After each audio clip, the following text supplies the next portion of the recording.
Hi, my name is Ui and welcome back to my YouTube channel. Today we are going to talk about racism in Malaysia. We have seen a lot of racism cases out in the USA, in Australia, but what about racism in Malaysia? Is it the elephant in the room? Why is no one actually talking about it?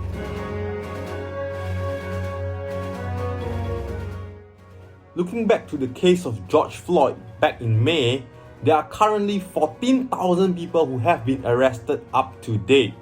Now, people have been going on the streets and have mass gatherings in protest of racial discrimination against the black in the USA.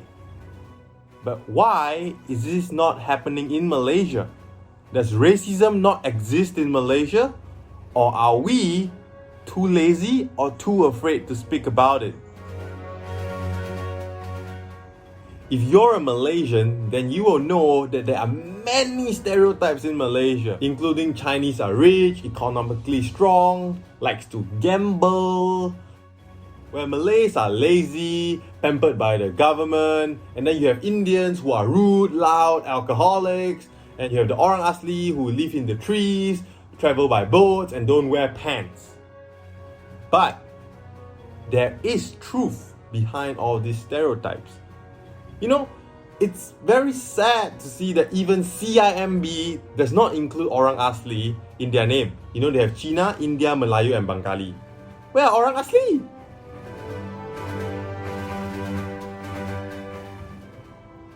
If we want to talk about racism, it is not an issue that has happened within the recent 5 years, 10 years, or even 50 years.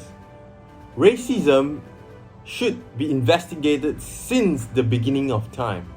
So let me take you to a story once upon a time. Now, once upon a time, one country has only one color. You are either black country, white country, yellow country, or blue country. And every other color that comes to your country means a threat.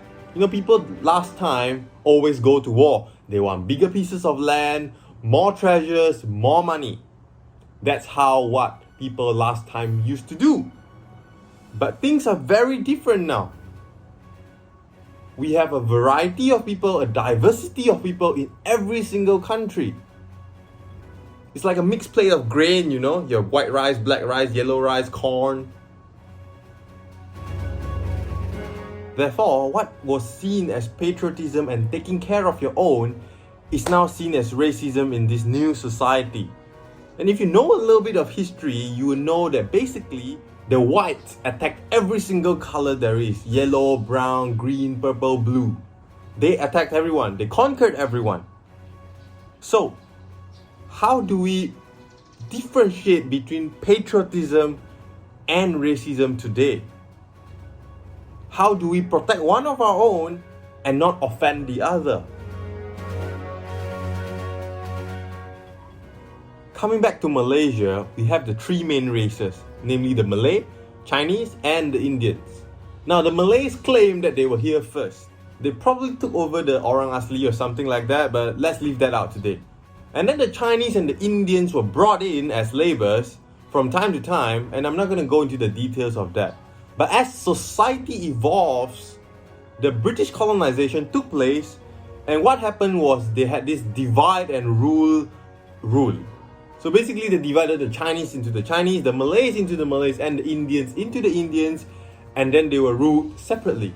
The Chinese stayed in the cities and they had businesses and schools, whereas the Malays were sent to the farms to plant vegetables and stuff like that, whereas the Indians are mostly sent into rubber plantations and they stayed there.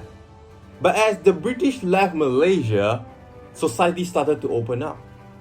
The Malays started coming into the cities, the Chinese stayed in the cities, and the Indians started coming out. So what actually happens is that during the course of this timeline, each race is exposed to very different types of experiences and knowledge. And these forged these stereotypes that we have today. For example, The Chinese have been exposed to the business world far longer than the other races. This generational bring down of information and knowledge and culture have led to the success of Chinese businessmen in the society today. If you check out the Forbes top 50 Malaysians, you can see that majority of them are Chinese. Now, this is not a coincidence. It's not because they were helped or because they were lucky. It's because that the practices that have been brought down in families for generations have brought to the success of the Chinese.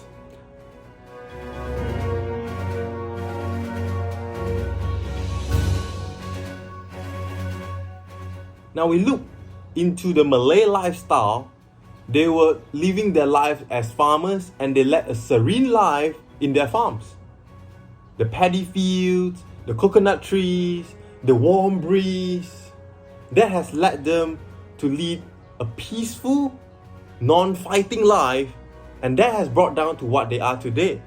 They just want to live a peaceful life, an easy life.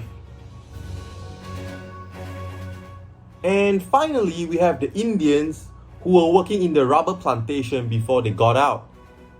Now, who knows what happened in the rubber plantations? But education is definitely a lack in there. Without education, the culture deteriorates. And therefore, we can see that although with the good education that we can provide today, many Indians are still uncivilized because education does not represent civilization. We have doctors who still do drugs. We have medical practitioners who do illegal things for money. That's education, but that's not civilization.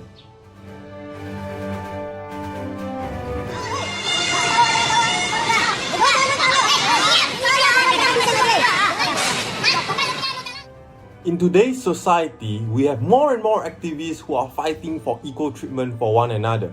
Different races treating different races well and stuff like that. But I'm telling you, that's impossible. Not because that one race should hate another, but stereotypes are there for a reason. Stereotypes are actually built on past experiences of people having with that race.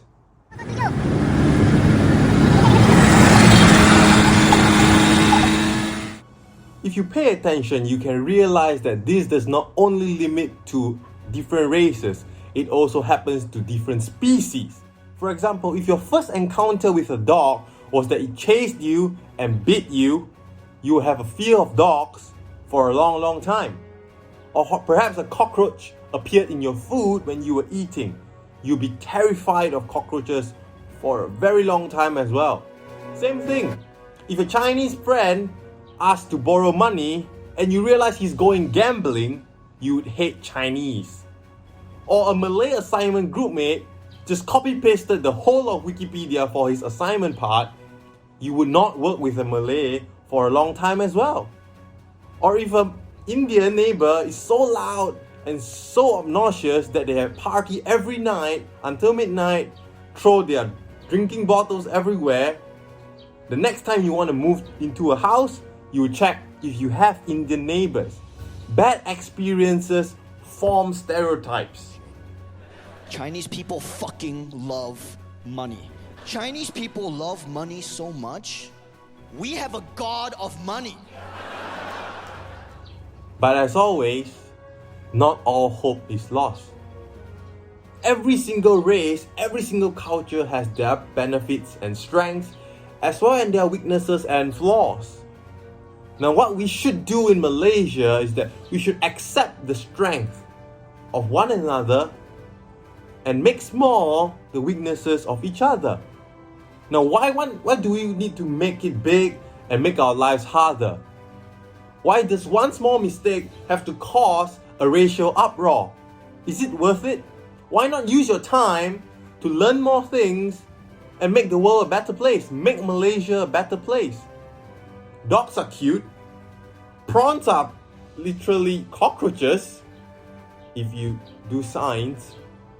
And Chinese can help you with financial stuff. Malays can help you get government grants. And Indians tell you everyone can fly. So if you hate Indians that much, don't fly Air Asia.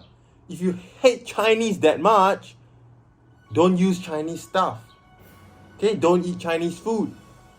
Don't use stuff that are supplied by Chinese. If you hate Malays that much, don't use them as labor. Don't use their expertise. Don't use their help. Don't only be nice to people when they are useful to you. Be nice to people because you are nice. And that's all for me. If you like my content, please consider liking, comment, and subscribing to my channel. And I will see you all next week.